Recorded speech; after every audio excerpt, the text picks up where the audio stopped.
بسم اللہ الرحمن الرحیم۔ السلام علیکم۔ تعلیمی نفسیات اور تدوین نصاب کے بارے میں آج گفتگو کرتے ہیں، جس کو انگلش میں ایجوکیشنل سائیکالوجی اینڈ امپورٹنس کہا جاتا ہے۔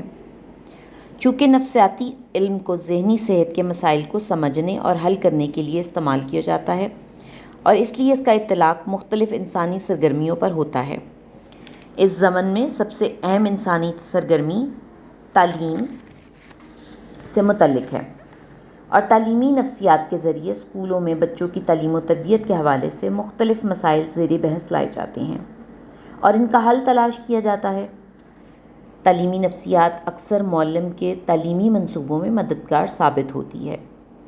انسانی نفسیات انسانی عمل و کردار کی پیچیدگیوں، ہر بچے کی انفرادیت اور تعلیم جیسے مسائل کو سمجھنے کے لیے نفسیات کا علم فرد اور تعلیم کے حوالے سے انسان کو فہم و ادراک فراہم کرنے کے علاوہ چند عمومی اصول بھی مہیا کرتا ہے۔ کچھ تراکیب اور طریقے بھی موجود ہیں۔ اب اساتذہ کی ذمہ داری ہے کہ وہ مسائل کا حل نفسیات کی روشنی میں تلاش کریں۔ اس لحاظ سے نصاب کے معاملے میں تعلیمی نفسیات کی اہمیت و افادیت پر یوں نظر ڈالی جاتی ہے۔ تشکیل نصاب: بچہ اسکول جانے تک اور اسکول کے دوران بھی نشو و نما کے مختلف مراحل سے گزرتا ہے۔ ضروری ہے کہ نشو و نما کے ان مراحل کے مطابق نصاب کی تشکیل کے لیے نفسیاتی اصولوں کا علم ہو۔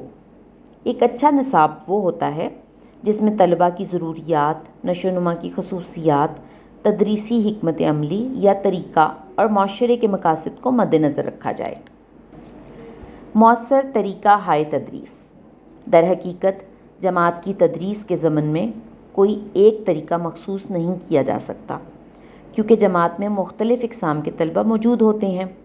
اس طرح مؤثر طریقہ ہائے تدریس کے انتخاب کے ضمن میں تعلیمی نفسیات مناسب تعلیمی طریقوں سے آگاہ کرتی ہے اور اساتذہ نئے اور جدید طریقہ ہائے تدریس اختیار کرتے ہیں۔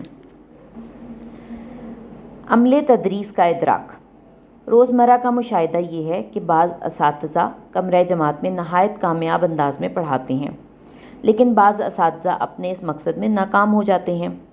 اس سے ظاہر یہ ہوتا ہے کہ کامیاب تدریس کے لیے صرف تعلیمی مواد کا ہونا کافی نہیں ہے، بلکہ اس ضمن میں انسانی کردار کا عمل بھی ناگزیر ہے۔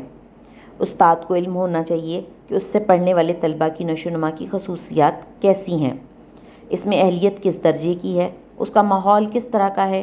جب استاد ان سب امور بارے پیشگی علم حاصل کر لے تو اسے کمرہ جماعت میں تدریسی عمل کے متعلق ایک جامع طریقہ کار وضع کرنے میں آسانی رہتی ہے۔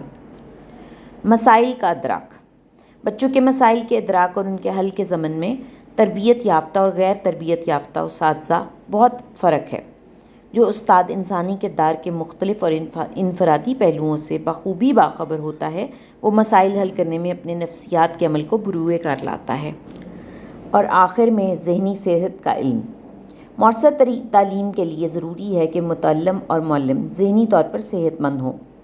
تعلیمی نفسیات کے علم کے ذریعے استاد کو یہ معلوم ہو جاتا ہے کہ کون کون سے عوامل خراب ذہنی صحت اور معاشرتی عدم مطابقت کے ذمہ دار ہیں۔ اگر زیر تربیت استاد کو ذہنی صحت کے بنیادی اصولوں کی تعلیم دی جائے تو وہ بچوں میں عدم مطابقت روکنے میں نہایت مفید ثابت ہو سکتا ہے۔